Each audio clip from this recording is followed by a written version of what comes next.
बहुत समय पहले, जब देवताओं और असुरों के बीच अनगिनत युद्ध हो चुके थे, एक ऐसा युद्ध हुआ जिसकी कथा कहीं भी दर्ज नहीं है। अग्निचंद्र युद्ध।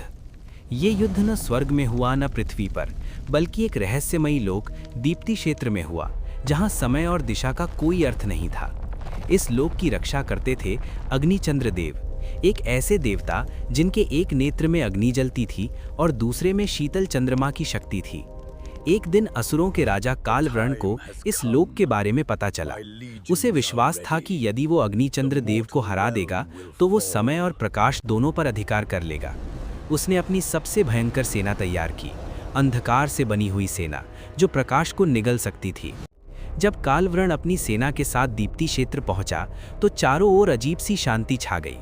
अग्निचंद्र देव ने अपनी आंखें खोली, एक से आग की लपटें निकलीं और दूसरी से ठंडी चांदनी फैली। युद्ध शुरू हुआ। कालवर्ण ने अंधकार का विशाल तूफान उठाया जिसने पूरे क्षेत्र को घेर लिया, लेकिन अग्निचंद्र देव ने अपनी अग्नि से उस अंधकार को जलाना शुरू किया और चंद्रमा की रोशनी से उसे शांत किया। ये युद्ध सिर्फ ताकत का नहीं था, बल्कि संतुलन का था। आग और शांति, प्रकाश और अंधकार के बीच। जैसे जैसे युद्ध बढ़ता गया, दीप्ति क्षेत्र की सीमाएं टूटने लगी। समय रुक गया और हर प्रहार के साथ ब्रह्मांड कांपने लगा। कालवर्ण ने अपनी अंतिम शक्ति का उपयोग करते हुए एक शून्य अस्त्र छोड़ा, एक ऐसा अस्त्र जो हर चीज को मिटा सकता था।